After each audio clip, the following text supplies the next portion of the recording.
Ազգային ժողովի մեծարգո նախագահ, հարգելի գործընկերներ, ես էլ եմ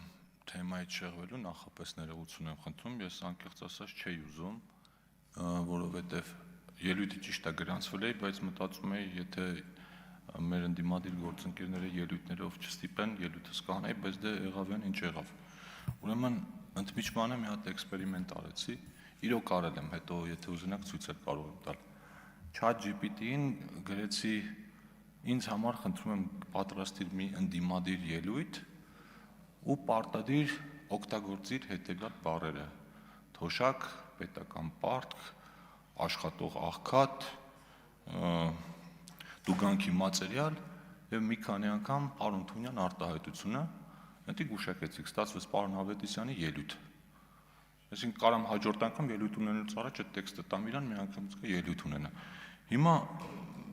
ինձ ասում են, մեկ-մեկ ասում են ինչի համար ես հակադարձում, որովհետև իրականում ժամանակի կորուստ է, բայց ես տենց չեմ մտածում, ես գտնում եմ, որ սա միջոց է, որպեսզի մեր հասարակությանը մանիպուլյացիայից զերծ պահենք։ Հիմա մի քանի օրինակներով ասեմ, էլի ափսոս, որ պարոն Ավետիսյանը այստեղ չի։ Ասում դուք ձեր խոստումների որ տոկոսն եք իրականացրել։ Ասենք օրինակ 70%-ը կամ 50% կամ 30%-ը։ Մենք դրա պատասխանը հաջորդ տարի ընտրությունների ժամանակ կտանք, ժողովուրդն էլ կորոշի, էլի ձայն տա թե չտա։ Բայց դուք հարգելի գործընկերներ, մի հատ խոստում եք տվել մեզ իշխանությունից հեռացնել ու մինչ հիմա չեք արել։ Դուք ավելավա ձեր տված խոստումների մասին մտածեք։ Հիմա նայեք, երկրորդը, պարոն Ավետիսյանը մեզ մեղադրում է ապիկար կառավարման մեջ ու որպես խոսքերի ապացույց ասում է դուք խոստանում եք օղիով կովիդը բուժել։ Վարչապետի խոսքերը նկատի ունի, այն որ միշտ ասում են։ Հիմա չնայած էլի ասվել է շատ, բայց մի հատ էլ մեջ բերեմ էլի ուղիղ 2020 թվականի մարտին Վայոց ձորում սահմանադրական փոփոխությունների քարոզարշավի ժամանակ վարչապետ Նիկոլ Փաշինյանը ասում է իսկական կորոնավիրուսը նրանք են, ովքեր մինչև այսօր մեր պետական համակարգի օրգանիզմը քայքայում են ու այդ կորոնավիրուսներին հատիկ-հատիկ պինցետով հանելու ենք, տնական արաղով դեզինֆեկցիա անենք։ Հիմա եթե փորձի համար դուրս գանք փողոց, մի հատ 5-րդ, 6-րդ դասանի ցանկացած երեխայի համար այս տեքստը կարդանք ու ասենք, ինչ հասկացար, կհասկանա, որ այս երևույթը, այս արտահայտությունը ոչ թե կովիդը բուժելու մասին է, այլ կոնկրետ անձանց մասին, որ մի քիչ քաղաքականությունից գլուխ անի կիմանա, որ ձեր շրջապատի անձանց մասին է հիմնականում խոսքը։ Հիմա դուք 5 տարի որ սա կրկնում եք, իրոք չեք հասկանում, հիմա պարոնին ասեմ, դուք խոսում եք ինտելեկտը վիրավորելուց ու մանիպուլացնելուց։ Ուզում եմ հասկանամ, այդ արտահայտության իմաստը իրոք չի ընկալվել մինչև հիմա։ Եթե հիմա այս խոսքերից հետո էլ որ կրկնվի, կնշանակի չի ընկալվում։ Նաև պարոն Մինասյան, դուք էլ եք խոսում ընդդիմադիր համայնքապետերի մասին,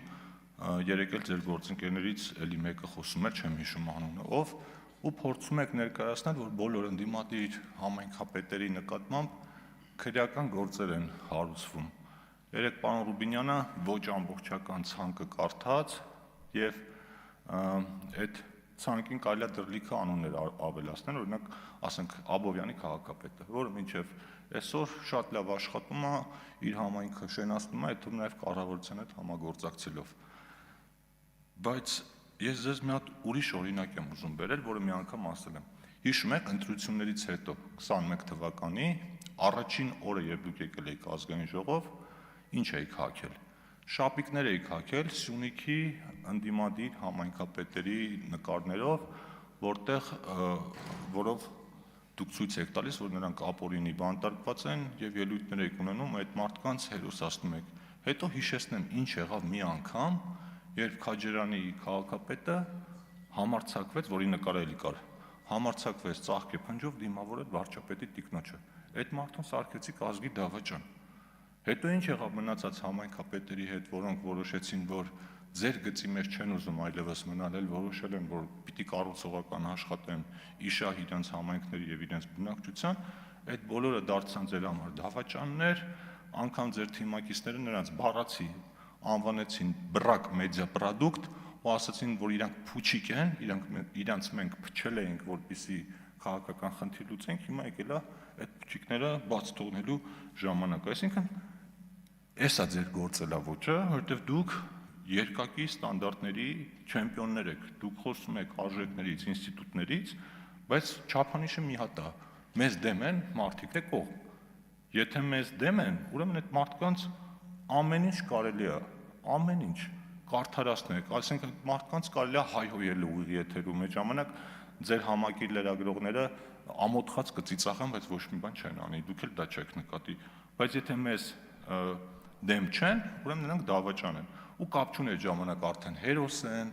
զոհվածի մայր են, եկեղեցական են, մտավորական են, այդ մարդկանց ուղղակի կոչնչացնեք, կամ դուք, կամ ձեր համակիրները, ու սրանք ոչ թե առանձին դրվագներ են, այլ հստակ ռազմավարություն է, որը մի քանի տարի արդեն շարունակվում է, ասենք վարչապետը Սփյուռքում հանդիպում է Սփյուռքի հայրենակիցների հետ, խոսում է ցեղասպանության մասին ու հարց է բարձրացնում, ասում եկեք մտածենք, ոնց եղավ, որ հանկարծ Խորհրդային Միությունում որոշեցին թույլատրել, որ այս թեման շոշափվի, դա ներկայացրեցին որպես ցեղասպանություն հերքել ու մինչև այսօր այնց դրոշակ դարձած այդ ամեն ինչի մասին կրկնում են։ Անմեղության կանխավարկածից եք խոսում։ Մոռացել եք ընդամենը շաբաթներ առաջ կամ 2 ամիս առաջ Փարաքյարի համայնքապետի սպանությունից հետո ո՞նց եք ուղիղ տեքստով մարդասպան կարգում Հայաստանի Հանրապետության վարչապետին ու ընդհանրապես իշխանության մեջ գտնվող գրեթե բոլորին, ընդ որում ամենալկտի բառապաշարով։ Հետո կանգնում ասում եք դա քաղաքական գնահատական է, տենց որ նայենք ամեն ինչ կարելի է քաղաքական գնահատականի տակ անցկացնել։ Ու հասկացանք, որ ընդդիմություն եք, պիտի քննադատեք, բայց ամեն ինչ չի կարելի սևացնել։ Ես նայում էի մի քանի օր առաջ Լուվրից կատարված գողության մասին ռեպորտաժեր, նայում եմ իրենց ընդդիմադիր Լպենի հայտարարությունը, ասում է հիմա իրար մեղադրելու ժամանակը չի, վատ բան է տեղի ունեցել, պիտի իրար հետ մտածենք, ոնց անենք մեր անվտանգության համակարգերը բարելավենք։ Ես պատկերացնում եմ ինչ կլիներ, եթե դուք իրանց տեղը լինեիք կամ մեզ մոտ նման բան լիներ։ Ասենք մեզ կմեղադրեք ուղիղ այդ գողությունը կազմակերպելու մեջ։ Ասում եք 37 թիվն է։ Ուրեմն որ ալիքը շրջում ես, ձեզնից կամ ձեր համակիրներից մեկը նստած առավոտից իրիկուն մեր մասին ամենավերջի բառապաշարով ինչ ասես խոսում է։ Սենց որ ալիքների վրայով անցնում եք, որ պատահական ընկնում եք H2-ի վրա, մի 90% հավանականությամբ պարոն Դանիելյանին կտեսնեք։ Ու պարոն Դանիելյանը նենց բառապաշարով մեր մասին կխոսա, որ ինձ թվում է պարոն Դանիելյան, ձեզնից 2 հատ կա։ Մեկը իրականը, մեկը Անժելա Թովմասյանի կողքը նստած։ Ես իրականում այդ ամեն ինչի մեջ դավադրություն եք փորձում գտնել, ամեն ինչի մեջ ինչ-որ վատ բան լինի, ծիծեռնակաբերդի վերանորոգում, լինի ակադեմիական քաղաք, ատելության մեջ եք մեզ մեղադրում։ Ես հիշում եմ, որ մեր ավագ գործընկեր Վիգեն Խաչատրյանը մահացել էր, ես հիշում եմ արձագանքները, տարոսը մեզ էին մաղթում, հետո գալիս եք, ասում եք ատելության խոսք եք գեներացնում, ասում եք բռնություն, այ, տեսեք ինչ բռնություն կիրառեցին։ Բռնությունը նոյեմբերի 9-ին էր 2020 թվականին, ստեղից մի 100 մետր են կողմ, երբ որ ազգային ժողովի նախագահին են փորձում սպանել ծեծելով։ Մեկը հրապարակային դատապարտել է այսքան ժամանակ։ Ու ընդհանրապես ձեզ համար Հայաստանի Հանրապետությունում ցանկացած բացասական երևույթ ձեր համար ոգևորության աղբյուր է, որը առիթ է, որ իշխանության վրա ցեղ շպրտեք, լինի բնական աղետ, պատերազմ, դժբախտ պատահար, իսկ ամեն դրական երևույթ ձեզ լարվածության մեջ է գցում, որովհետև փորձում եք նախ վիժեցնել, եթե չի ստացվում, փորձում եք կասկած սերմանել, հետո դրա մեջ ինչ-որ նեգատիվ բան գտնել։ Ասենք 2 տարի ասում եք խաղաղություն չի լինի, հետո ամեն շաբաթ պատերազմ եք ուժում, հիշում եմ այստեղ ելույթներ, ասում եք հրթիռները Հայաստանի վրայով թռնում են, դուք ես ինչ հարցեր եք քննարկում, հետո ասում եք պայմանագիրը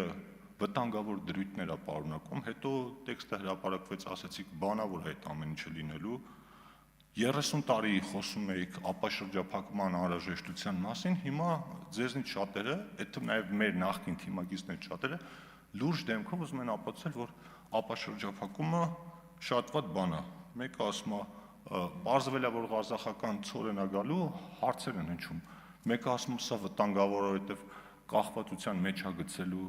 մեկը ասում, բայ հետո ինչ է լինելու, մեկը կասկածի տակ է դնում ու Facebook-ում օգտատերից մեկը էսել ասում ու ավարտում, այդ հետաքրքիր արտահայտություն էր արել, ասում է,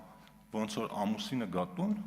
կնոջը ասի աշխատավարձս բարձրացրել են, կին ասի, այն ինչ անենք, մեր հարևանի աշխատավարձը մի ամիս առաջ բարձրացրել են, 2 օր հետո ոտը ջարդեց։ Զոքանչն ասում է սենյակից գա ասի, շատ վատ բան է տեղի ունեցել, կարող է արխային ընկնեք, շատ ծախսեք, ընկնեք պարտքերի տակ։ Հիմա ամեն ինչի մեջ փոխանակ ինչ-որ մի հատ դրական բան գտնեք ու փորձեք այդ դրական հնարավորությունը ավելացնեք, ինչ-որ նեգատիվ բաներ է գտնում։